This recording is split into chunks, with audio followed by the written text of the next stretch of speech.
gardening at Douentza here in Ireland.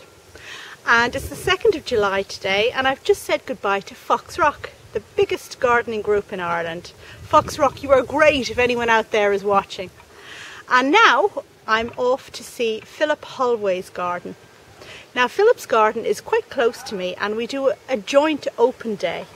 But the big thing about Philip's garden is that he has a fabulous wildflower meadow and it should be looking its best now. So let's go and check it out.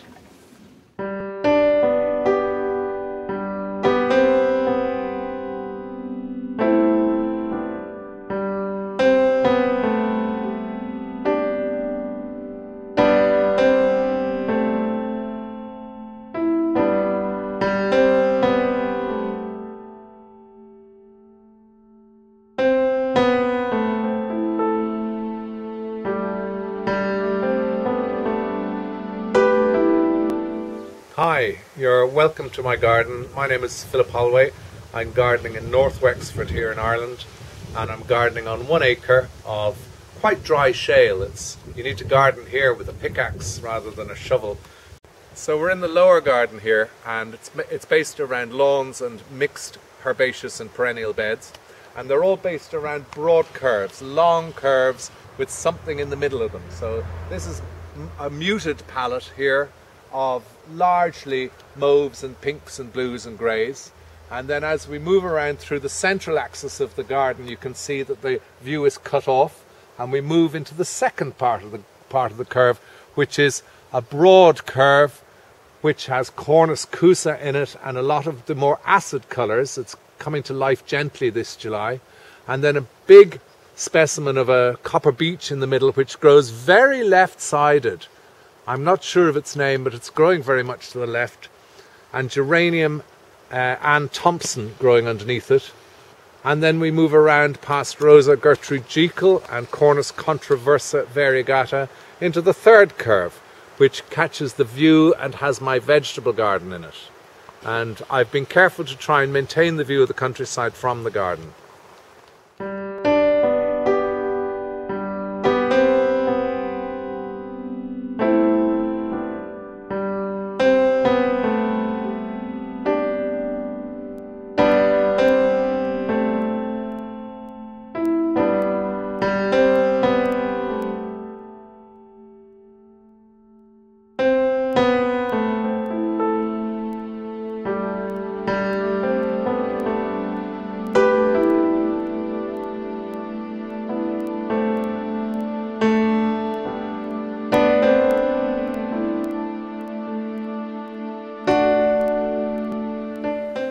In the centre of the garden here, I've closed off the view with a circle, really pinching the idea from the arts and crafts, those great Edwardian gardens in England. And I've closed off the view and put this old chimney pot which has a sundial on the middle, so that as you walk through, the meadow garden, which is the second part, reveals itself slowly.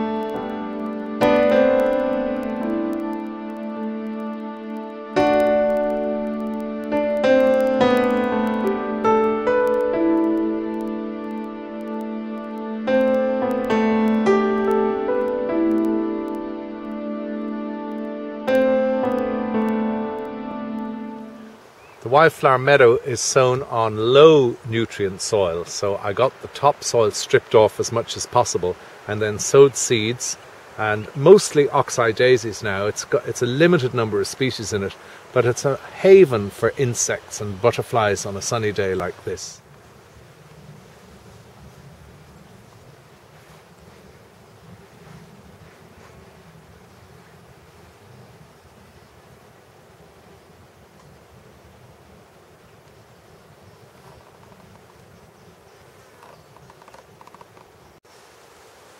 We're in the woodland garden now, and obviously there's a whole change of scene here. It's also, temperature has dropped. It's a few degrees cooler with the shade here, and a lot of monochrome colours used here. So Astrantia star of billions there behind the head.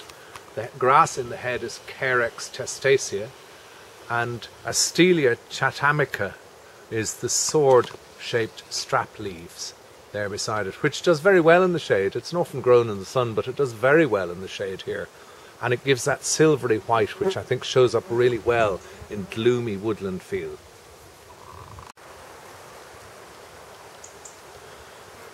So moving around in the woodland garden, in the clearance, we'll see Acer Orange Dream, which is that lovely vivid green, and Hosta Francis Williams matching underneath. And then a lovely fern which has a glossy leaf, which is really useful because it reflects light, called Polystichum polybletharum, spelt as phonetically as it sounds.